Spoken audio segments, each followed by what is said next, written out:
योजनेच्या लाभार्थी महिलांसाठी एक महत्त्वाची अपडेट समोर आली आहे। रक्षाबंधनाच्या पार्श्वभूमीवर लाडक्या बहिणींच्या खात्यामध्ये पैसे जमा होण्याबाबत मोठी माहिती समोर आली आहे।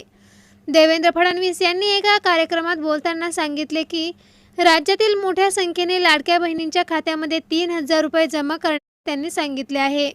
मात्र मित्रांनो, इथे एक महत्त्वाची गोष्ट लक्षात घ्या।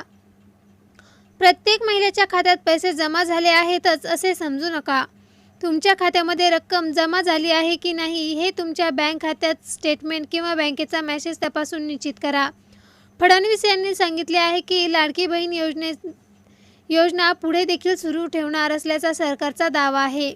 तसेच महिलांसाठी सुरू असलेल्या विविध योजनांचाही त्यांनी उल्लेख केला। यामध्ये मुलीच्या शिक्षणासाठी आर्थिक मदत, महिलांना एसटी आणि प्रवासामध्ये 50% सवलत, गुलाबी रिक्षा योजना, शुभमंगल विवाह योजना, लेक लाडकी योजना आणि शेतकऱ्यांसाठी पीक विमा अशा विविध योजनांचा उल्लेख करण्यात आलेला आहे।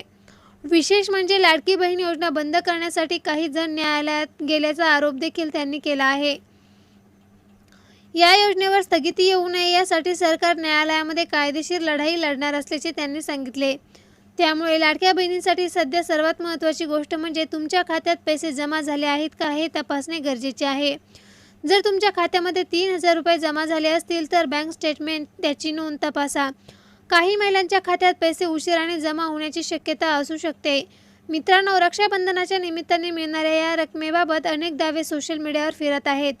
त्यामुळे कोणतेही पोस्ट किंवा व्हिडिओ पाहून लगेच विश्वास ठेवू नये।